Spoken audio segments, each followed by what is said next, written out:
তোমরা ফিরেছো? হ্যাঁ। এই দেখো, সেই জন্যই ও ঘরের ভেতরে না ছটফট করছিল, বুঝতে পেরেছে বাবা মা ফিরেছে। হ্যাঁ না, যাও আমাকে। আচ্ছা রামপ্রসাদ, এবার তুমি একটু ভালো করে দেখো তো। আমি না চেষ্টা করেছি ওই আগের মতো করার, কিন্তু তোমার পছন্দ হয়েছে কিনা।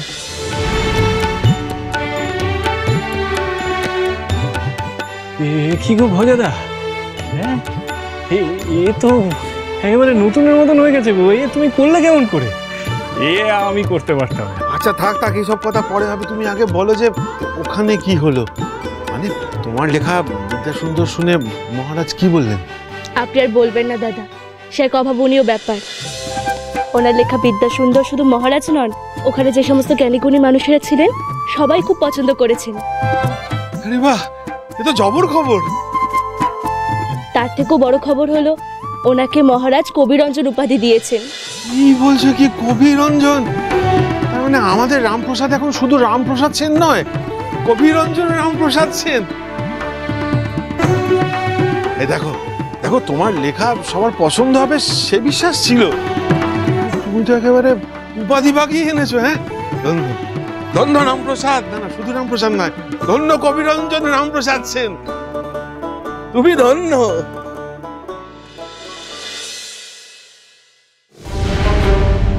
কি ব্যাপার সনাতন, সীমন্ত বংশ এইভাবে জড়িত হলো পাঠালেন? নিশ্চয়ই কোনো গুরুতর ব্যাপার হয়েছে, সেই জন্যই পাঠালেন। আমি তো তড়িঘড়ি সব কাজকর্ম ছেড়ে দিয়ে চলে এলাম। কি ব্যাপারটা বলুন তো, হয়েছেটা কি? আর যা হয়েছে সে আপনারা একটুখানি শান্ত হন না। যা বলার সব সীমন্ত মশাই বলবেন, ঠিক আছে?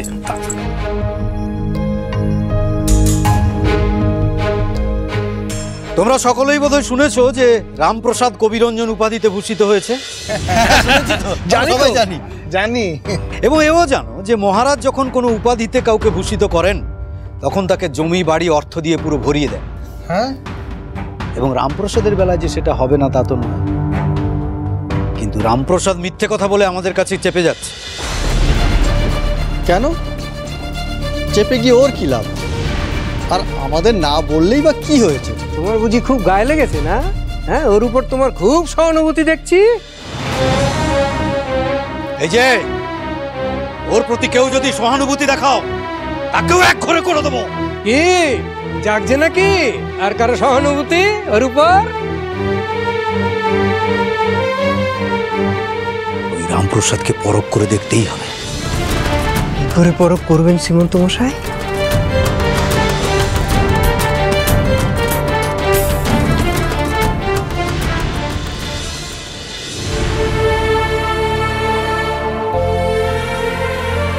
রামপ্রসাদ,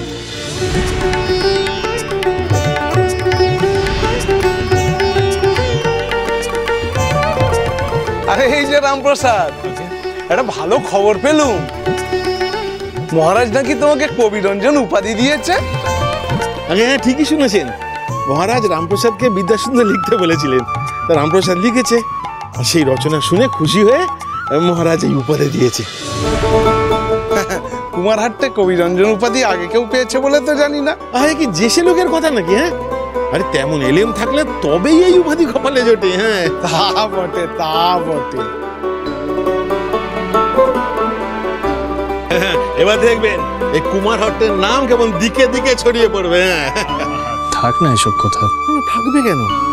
গায়ের মধ্যে এক ঘরে থেকে সেই গায়ের নামে উজ্জ্বল করছে। কজন আছে রামপ্রসাদ, বলে দিলাম মিলিয়ে নিও, একদিন তোমার নাম ইতিহাসে লেখা থাকবে। হ্যাঁ, সে হোক না হোক, একটা তো বড় খবর বটে। তোমরা মনে হয় পুজোর কাজে ব্যস্ত ছিলে। আগে হ্যাঁ, আমি এই মায়ের পুজোতে বুঝতেই যাচ্ছিলাম। যাক, তাহলে ভালো সময় এসেছি। কি বলো তোমরা? হ্যাঁ, মায়ের পুজো দেখে একেবারে ভোগ প্রসাদ খেয়েই তারপর ফিরবো। কি বলো তোমরা?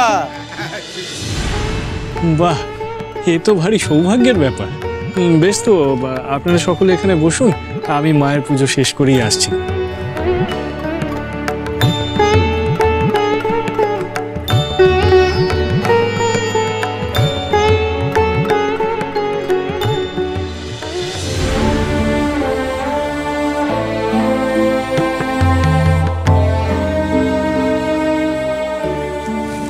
वाह गो काली काली महाकाली काली के पाप हारने वाले। गलत्रमुण्डा बलिकण्ठमाला महाघोर रावासुदंस्त्रा कराला विवस्त्रा श्मशानलया मुक्तकेशी महाकाल कामाकुला काली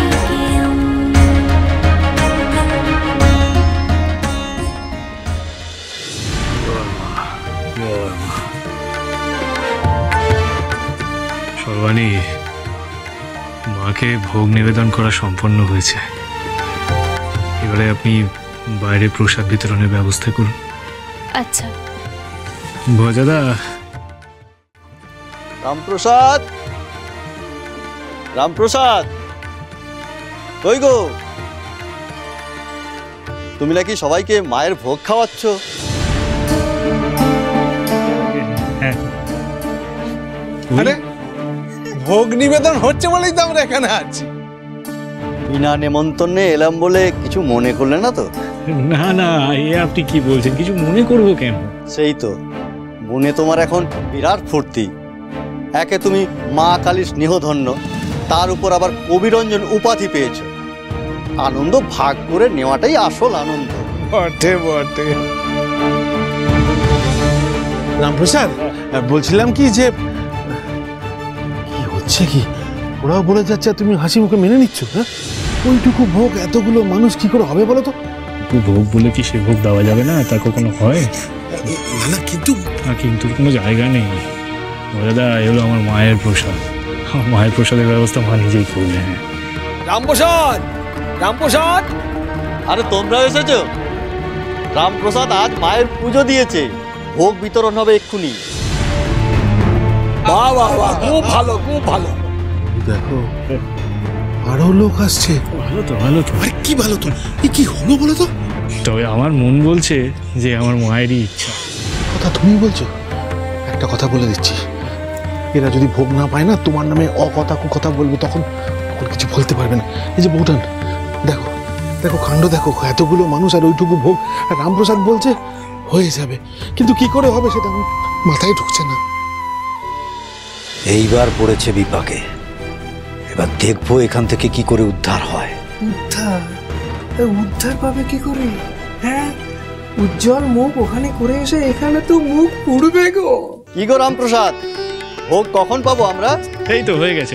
সর্বাণী, ভজাদা, তোমরা একটুখানি ওনাদেরকে ভোগ বিতরণের ব্যবস্থা করো। আপনারা বসুন না, দাঁড়িয়ে আছেন কেন? বসুন। ওকে আমায় দাও।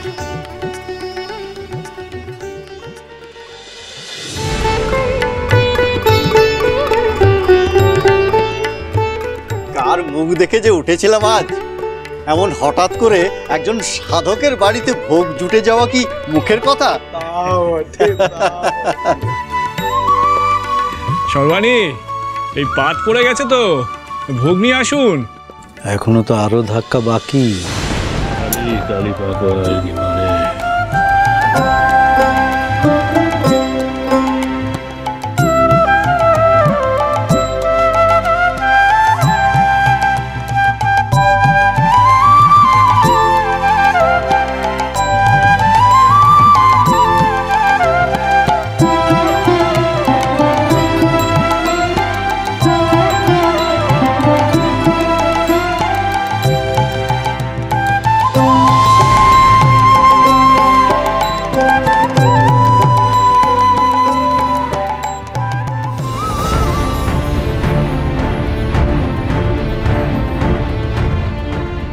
হে রামপ্রসাদ, শুনলাম মাকে ভোগ দিয়েছ, আমরাও সেই ভোগ পাবো তো? কি আমরা আবার দেরি করে ফেললাম না তো? এই দেখো, আবার দেরি কিসের? হ্যাঁ, তোমরা যে এসেছো আমি এতেই খুব খুশি হয়েছি। না না না, তোমরা বসো। ও ভজাদা, এই কলা পাতা দেওয়ার ব্যবস্থা করো। ওনারা এসেছেন যে, ভাগ্য থাকিয়েছে। কি হলো? ভোগ তো বানান তো। বাহ, নিয়ে ভেবো না, ঠিক সব ব্যবস্থা হয়ে যাবে। তুমি দেখবে এই ভোগী মানুষে খেয়ে তৃপ্তি করে বাড়ি ফিরে যাবে। নাও, দাও দাও দাও, এই কলা পাতা দাও।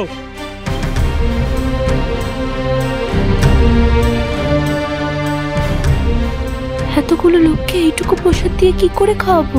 তুমি দেখো মা, কেউ যেন অভুক্ত না থাকে। ধন্য তোমার সাধনা, তোমাদের ভালো হোক। এরা তো ওদেরই গুণগান শুরু করেছে।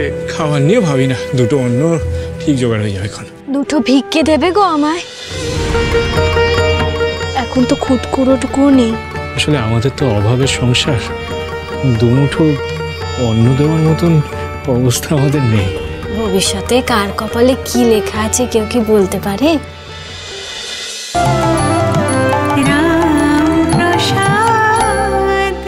স্টার জলসার প্রিয় শো দেখার জন্য সাবস্ক্রাইব করুন আমাদের ইউটিউব চ্যানেলে এবং আপডেটেড থাকার জন্য প্রেস করুন বেল আইকন।